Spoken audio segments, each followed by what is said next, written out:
Hello friends, welcome to your MCQ Adda. दोस्तों, आज के इस सेशन में हम 9 अगस्त की सभी महत्वपूर्ण खबरों को डिस्कस करने वाले हैं जो आपके अगले सभी एग्जाम के पॉइंट ऑफ व्यू से महत्वपूर्ण होंगे। तो चलिए आज के इस सेशन को स्टार्ट करते हैं। ये रहा आपका पहला क्वेश्चन। हाल ही में नीरज चोपड़ा ने पेरिस ओलंपिक 2024 में भाला फेंक में कौन सा पदक प्राप्त किया है? तो उन्होंने रजत पदक प्राप्त किया है। डिटेल जानते हैं। मौजूदा ओलंपिक चैंपियन नीरज चोपड़ा ने पेरिस ओलंपिक में अपना शानदार प्रदर्शन करते हुए पुरुषों की भाला फेंक स्पर्धा में रजत पदक प्राप्त किया है। चोपड़ा ने 89.45 मीटर का सीजन का सर्वश्रेष्ठ थ्रो किया और उन्हें उपविजेता स्थान मिला, लेकिन वे अपना खिताब बचाने में असफल रहे क्योंकि पाकिस्तान के अरशद नदीम ने 92.97 मीटर के अपने शानदार थ्रो के साथ ओलंपिक रिकॉर्ड तोड़ दिया। बता दें कि इस स्पर्धा में असली स्टार पाकिस्तान के अरशद नदीम रहे, जिन्होंने शानदार प्रदर्शन करते हुए स्वर्ण पदक प्राप्त किया। नदीम ने 92.97 मीटर का रिकॉर्ड तोड़ थ्रो करके न केवल पोडियम पर शीर्ष स्थान हासिल किया, बल्कि ओलंपिक इतिहास की किताबों में भी अपना नाम दर्ज किया है। नेक्स्ट क्वेश्चन है, हाल ही में भारतीय सेना ने किस क्षेत्र में रणनीतिक सैन्य अभ्यास पर्वत प्रहार आयोजित किया है? तो यह आयोजित किया है लद्दाख में। भारतीय सेना ने लद्दाख में एक रणनीतिक सैन्य अभ्यास पर्वत प्रहार किया है, जो उच्च ऊंचाई वाले युद्ध और अभियानों पर केंद्रित है। यह अभ्यास भारत चीन सीमा के नजदीक इस क्षेत्र में सेना की तत्परता और प्रभावशीलता को बनाए रखने के लिए महत्वपूर्ण है। इस पखवाड़े भर चलने वाले अभ्यास में पैदल सेना, तोपखाने और बख्तरबंद बलों सहित विभिन्न सेना इकाइयां शामिल हैं और टैंक, K9 वज्र, तोपखाने और यूएवी जैसे सैन्य संपत्तियों का प्रदर्शन किया जाता है। माउंटेन स्ट्राइक कोर को शामिल करने वाला यह अभ्यास भारत चीन गतिविधियों के बीच एक संवेदनशील क्षेत्र में तत्परता बनाए रखने के लिए महत्वपूर्ण अभ्यास है। नेक्स्ट क्वेश्चन है, हाल ही में किस राज्य सरकार ने 5 लाख रोजगार के अवसर पैदा करने के लिए लॉजिस्टिक पॉलिसी 2024 को मंजूरी प्रदान की है? तो यह मंजूरी महाराष्ट्र सरकार ने दी है। महाराष्ट्र सरकार ने लॉजिस्टिक नीति 2024 को मंजूरी दे दी है। इसका लक्ष्य 200 से ज्यादा लॉजिस्टिक पार्क, कॉम्प्लेक्स और टर्मिनल स्थापित करना है, जिससे लगभग 5 लाख नए रोजगार के अवसर पैदा होने की उम्मीद है। बता दें कि इस नीति का लक्ष्य 25 जिला नोड्स, 5 क्षेत्रीय हब और राज्य, राष्ट्रीय और अंतर्राष्ट्रीय लॉजिस्टिक हब सहित 10,000 से ज्यादा एकल लॉजिस्टिक इंफ्रास्ट्रक्चर विकसित करना है। यह हाईटेक लॉजिस्टिक्स को प्रोत्साहित करता है। AI, blockchain, robotics, automation, IoT और ड्रोन को बढ़ावा देता है, जिससे स्थानीय युवाओं के लिए तकनीक प्रेमी नौकरियां पैदा की जा सकती हैं।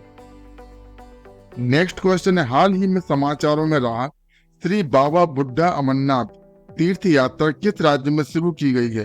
तो यह यात्रा जम्मू कश्मीर में शुरू की गई। जम्मू कश्मीर के पुंछ जिले में 10 दिवसीय श्री बाबा बुड्ढा अमरनाथ तीर्थ यात्रा 8 अगस्त को शुरू हो गई और 19 अगस्त को समाप्त होगी, जो सावन पूर्णिमा और रक्षाबंधन के साथ मेल खाती है। यह तीर्थ यात्रा का पहला जत्था कड़ी सुरक्षा के बीच जम्मू कश्मीर से रवाना हुआ। कर्नाटक, गुजरात और मध्य प्रदेश से लगभग 700 तीर्थ यात्री इसमें भाग ले रहे हैं। यह मंदिर जम्मू से 290 किलोमीटर दूर, समुद्र तल से 4600 फीट ऊपर और लोरन घाटी से घिरा हुआ है। अनंतनाग में बाबा अमरनाथ यात्रा से पहले बाबा बुड्ढा अमरनाथ के दर्शन करना अनिवार्य माना जाता है। नेक्स्ट क्वेश्चन है, हाल ही में फॉर्च्यून ग्लोबल 500 लिस्ट में सर्वोच्च रैंक पाने वाली भारतीय कंपनी कौन सी है? तो यह कंपनी है रिलायंस इंडस्ट्रीज। फॉर्च्यून ग्लोबल 500 सूची में रिलायंस इंडस्ट्रीज लिमिटेड सर्वोच्च रैंक पाने वाली भारतीय कंपनी बन गई। साल 2024 की रैंकिंग में रिलायंस 2 पायदान ऊपर चढ़कर अपने 86वें स्थान पर पहुंच गई। साल 2024 रैंकिंग में 9 भारतीय कंपनियां शामिल हैं, जिनमें से 5 सार्वजनिक क्षेत्र से हैं। SBI 57 पायदान ऊपर चढ़कर 178वें स्थान पर पहुंच गया है। नेक्स्ट क्वेश्चन है, हाल ही में किस मंत्रालय ने मानव अंगों के निर्बाध परिवहन के लिए अपनी पहली मानक संचालन प्रक्रिया यानी SOP पेश की है? तो यह प्रक्रिया स्वास्थ्य और परिवार कल्याण मंत्रालय द्वारा पेश की गई। केंद्रीय स्वास्थ्य मंत्रालय ने हवाई, सड़क, रेल और जलमार्ग का उपयोग करके भारत भर में अंगों के परिवहन के लिए मानक संचालन प्रक्रिया शुरू की है।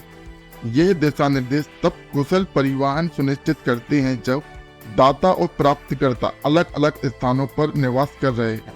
एयरलाइंस टेक ऑफ और लैंडिंग के लिए प्राथमिकता अनुरोध कर सकती है, चेक इन में चिकित्सा कार्यकर्मियों की सहायता कर सकती है और सुचारू आगमन के लिए हवाई अड्डों को सूचित कर सकती है।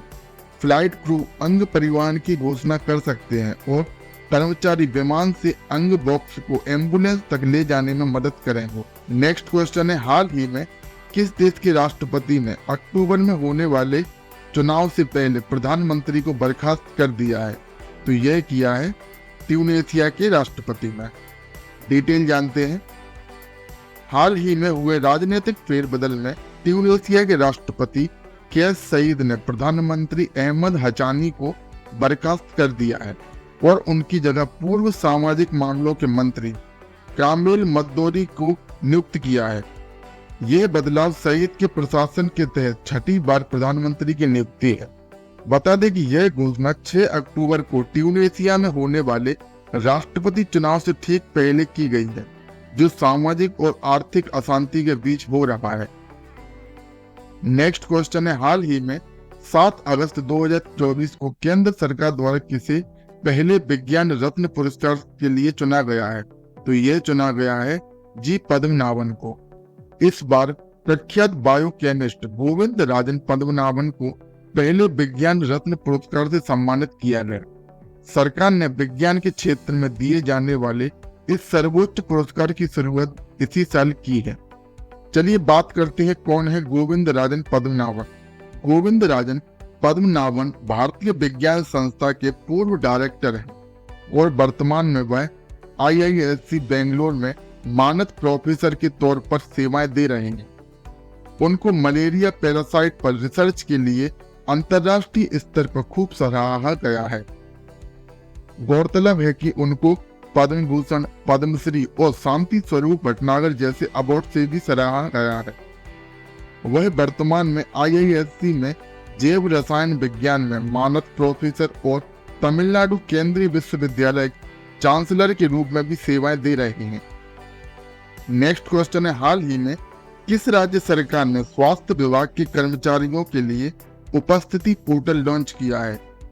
यह पोर्टल झारखंड सरकार द्वारा लॉन्च किया गया है।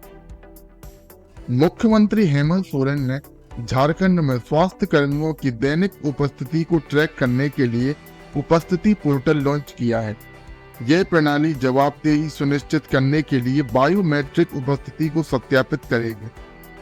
बता दें कि सोरेन ने स्वास्थ्य सुविधाओं में सुधार के लिए सरकार की प्रतिबद्धता पर जोर दिया है, जिसका उद्देश्य अस्पतालों और स्वास्थ्य केंद्रों में बेहतर चिकित्सा सेवाएं प्रदान करना है। झारखंड के सभी निवासियों के लिए सुलभ स्वास्थ्य सेवाएं सुनिश्चित करने के लिए रखरखाव, संसाधन और जांच सुविधाओं को बढ़ावा शामिल है। आज की क्लास का अंतिम क्वेश्चन देखते हैं। हाल ही में खबरों में रहा वक्फ क्या है? तो यह एक धार्मिक और धर्मार्थ उद्देश्यों के लिए भगवान के नाम पर समर्पित संपत्ति है। हाल ही में गुरुवार को अल्पसंख्यक कल्याण मंत्री किरण रिजिजू ने वक्फ संशोधन विधेयक लोकसभा में पेश किया। मुस्लिम संगठनों का कहना है कि सरकार इस कदम से धर्म में दखल दे रही है। कांग्रेस इसे धार्मिक स्वतंत्रता के अधिकार का उल्लंघन बता रही है। उधर सरकार का कहना है कि वह वक्फ संपत्तियों में अनिवार्यताओं को दूर करना चाहती है। संशोधन के बाद गैर मुस्लिम व्यक्तियों और मुस्लिम महिलाओं को भी केंद्रीय और राज्य वक्फ निकायों में शामिल किया जा सकेगा। चलिए जानते हैं वक्फ क्या है। वक्फ एक अंग्रेजी भाषा का शब्द है जिसका अर्थ खुदा के नाम पर अर्पित वस्तु या परोपकार के लिए दिया गया धन होता है। इसमें चल और अचल संपत्ति को शामिल किया जाता है। बता दें कि कोई भी संपत्ति यदि वक्फ घोषित की जाती है तो वह गैर हस्तांतरणीय हो जाती है। वक्फ संपत्ति के प्रबंधन का काम वक्फ बोर्ड द्वारा किया जाता है, जो एक कानूनी इकाई है। दोस्तों, आज से हम हर क्लास में आपको एक प्रैक्टिस क्वेश्चन देंगे, जिसका आंसर आपको कमेंट बॉक्स में देना है। तो आज का क्वेश्चन रहने वाला है, भारत में दिए जाने वाला सर्वोच्च सैन्य पुरस्कार कौन सा है? अशोक चक्र, शौर्य चक्र, परमवीर चक्र या इनमें से कोई नहीं? इसका आंसर आपको कमेंट बॉक्स में देना। दोस्तों, आज की क्लास में बस इतना ही। अगर आपको हमारी क्लास पसंद आई हो तो वीडियो को लाइक कीजिए एवं चैनल को सब्सक्राइब कीजिए एवं क्लास की पीडीएफ के लिए हमारे टेलीग्राम चैनल को ज्वाइन करना ना भूलें, जिसकी लिंक डिस्क्रिप्शन में दी गई है। धन्यवाद।